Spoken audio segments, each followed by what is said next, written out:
Hello everyone. So there's breaking news out here. INEC rejects petition to recall Senator Natasha, cites failure to meet constitutional requirements.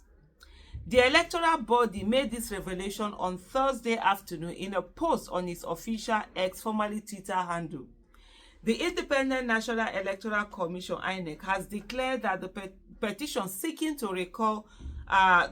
recall of Senator Natasha Akpoti-Uduaghan has failed to meet constitutional threshold required for such a process. The electoral body made this revelation on Thursday afternoon in a post on its official X, formerly Twitter handle. And it said the petition for the recall of the senator representing the Kogi Central Senatorial District has not met the requirement of Section 69A of the Constitution of the Federal Republic of Nigeria 1999 as amended. INEC wrote. I'm just...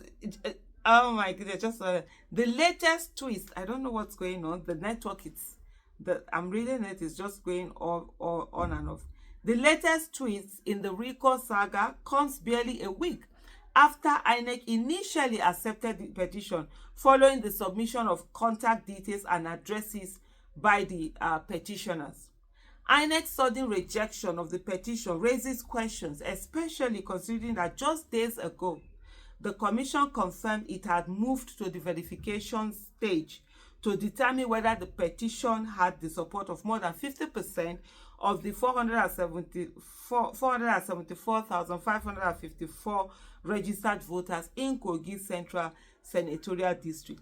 My own about that whole petition, I wasn't bothered, because if my own is that if me in my tweet to INEC was the same way, if you do anyhow and remove Senator Natasha, I know that there are 108 other senators that we will also use the same way to remove, and the same way you verify or whatever, you should also use it there. However, in its statement on March 26, INEC announced that the petitioners had rectified earlier deficiencies by providing their contact information, which led to the Commission notifying Senator Akpoti-Uduaghan and proceeding with scrutiny of the signatures. However, today's announcement suggests that the petition has failed at its critical stage, though INEC has yet to provide details on the specific shortfall. This development is likely to fuel further speculation and that the recall effort was politically motivated. There's no that recall effort was politically motivated. No two ways about it. You can see the people saying to you they don't even know that there's a recall is going on. You could see first of all where they started by telling people that there's going to be an empowerment program. People should bring their voters card, and then people should be signing on the paper. They're going to be giving them something only for people to get there, and they were hearing recall. And you see most of the people, they were like, no, Senator Natasha has been working. She has been doing so much for her people, her constituency projects and everything. She has been delivering. Nothing beats a politician. Just do your best. Do everything for your people. Go out of the way. Make them happy.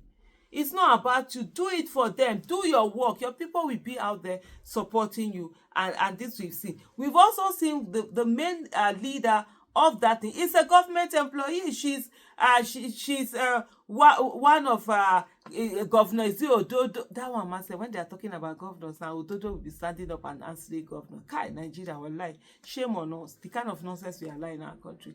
She's one of his aides. So it's politically motivated, I know that about it. And we've also seen the speculation out there where they're talking about the fact that, oh, they want to bring Yaya Bello to the Senate today. I don't even know how shameless these governors can be. You finish doing governor, then you now come and be doing senator.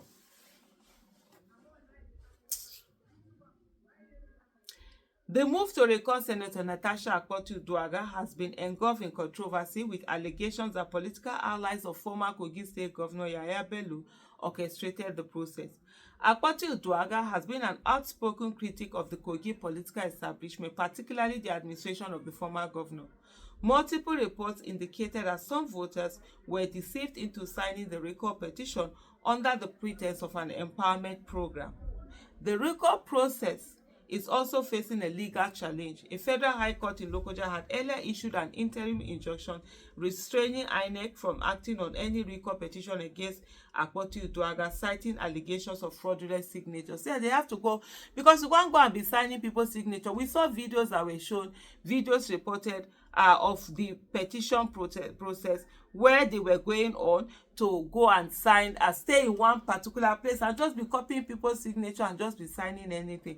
And at the end of the day, when all of this is done, some people need to be prosecuted.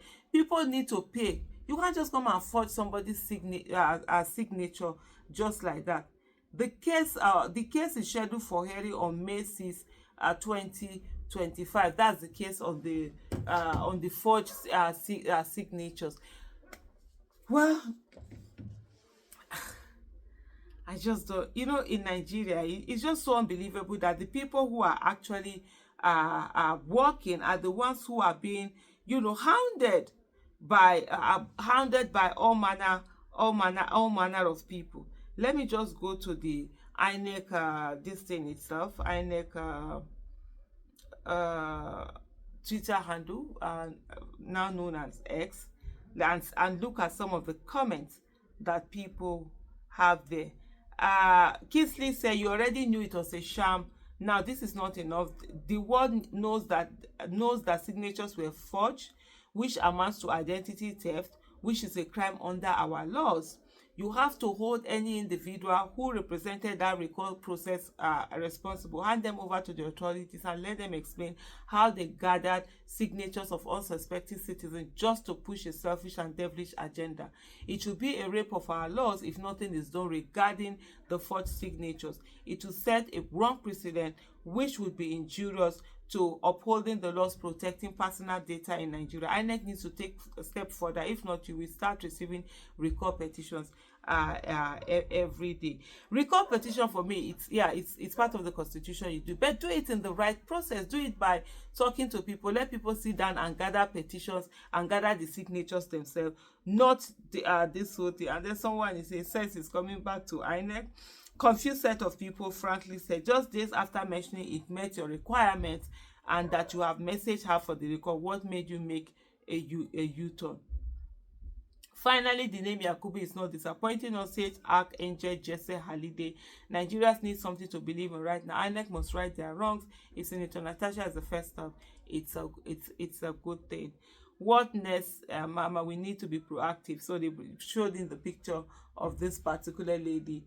I don't know if you can see it, that led that whole process of recalling Senator Natasha Akpoti Uduaghan. So it goes on. A lot of people. I'll just stop here to say to every one of us, dear Nigerians, politics should be our business. Thank you.